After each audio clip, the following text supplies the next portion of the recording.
We will begin by talking about the digital storytelling workshops.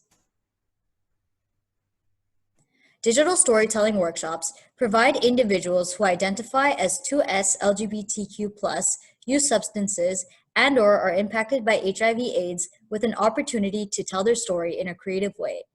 Participants have the opportunity to create a short video, 2 to 4 minutes in length, of image, voice, text, and music layered together. It focuses on the everyday person's ability to share aspects of their life story. It is grounded in the storyteller's control over telling their story, so folks could share however much or little they feel comfortable with. Consent to share stories is ongoing. Participants could share their story just within the workshop they attend or give care consent to show their digital story to others. Part 1 of these workshops will focus on script writing, and Part 2 of these workshops will focus on transforming one's written story to video form.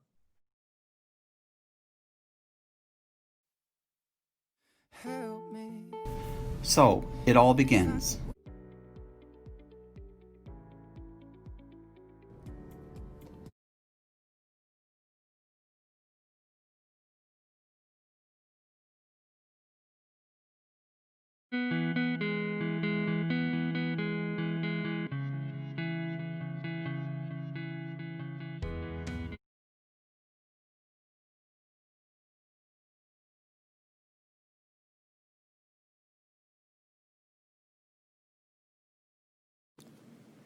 Growing up in the York region as a racialized queer individual, I found that there wasn't very much representation of people like me.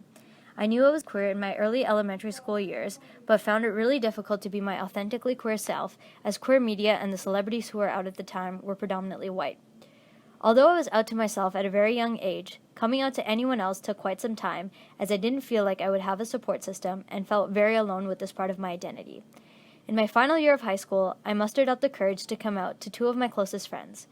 We were seated around a cafeteria table during lunch, and even though I wanted to tell them, I couldn't find the words to say.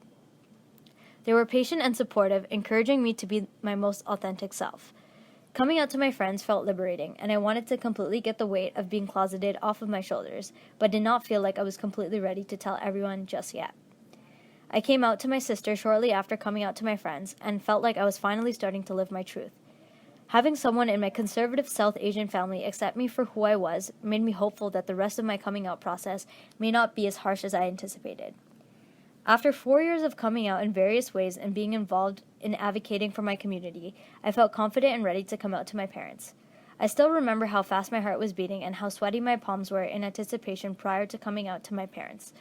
With time and seeing how much advocating for my community meant to me, my parents came around and, to my surprise, have been a lot more accepting of my queer identity than my younger closeted self could have ever imagined.